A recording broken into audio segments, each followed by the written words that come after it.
రాఖీ పండుగ ఈనాడు జరుపుకునే పండగ కాదు. దీని మూలం మహాభారతంలో ఉన్నది.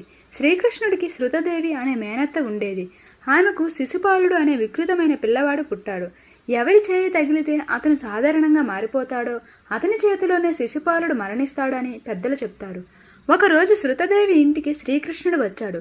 అతని చేతిలో శిశుపాలుణ్ణి ఉంచగా చక్కటి పిల్లవాడుగా మారిపోయాడు. పిల్లవాడు మామూలు రూపంలోకి వచ్చాడని సంతోషించగా, కానీ అతని చావు శ్రీకృష్ణుడి చేతిలో ఉందని శృతదేవి భయపడిపోయింది. అతని చావు శ్రీకృష్ణుడి చేతిలో ఉందని తేలిపోవడంతో నా కుమారుణ్ణి చంపవలసిన సమయం వచ్చినా పెద్ద మనసుతో క్షమించమని శ్రీకృష్ణుని వేడుకుంది. సరే అత్త, ఇతను చేసే తప్పులు క్షమిస్తాను, కానీ 100 తప్పులు దాటితే దండించక తప్పదు అని వరం ఇచ్చాడు. శిశుపాలుడు పెరిగి పెద్దయ్యి చేరి అనే రాజ్యానికి రాజు అయ్యాడు. రాజు అయినప్పటికీ శిశుపాలుడు ఎంతో దుర్మార్గంగా ప్రవర్తించేవాడు.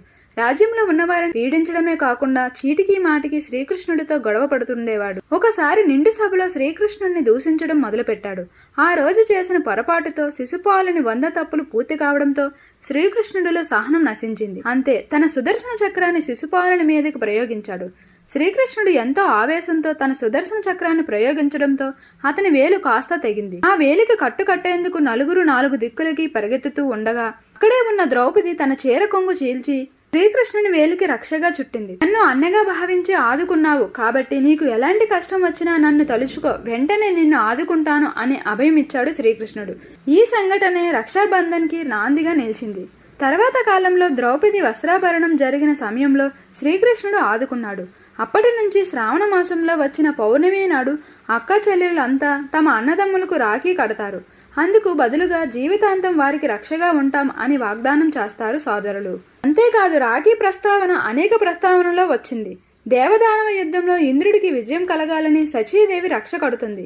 పురాణ కాలంలో రాజులు యుద్ధానికి వెళ్లే ముందు, ఏదైనా కార్యం తలపెట్టే ముందు రక్షణ కట్టుకొని ఆ తర్వాత కార్యాలను మొదలుపెట్టి గెలుపు పొందేవారు. రాఖీ పౌర్ణమి రోజు కట్టే రక్షలో అసామాన్యమైన శక్తి ఉంటుంది అని ప్రజలు ప్రగాఢ విశ్వాసం.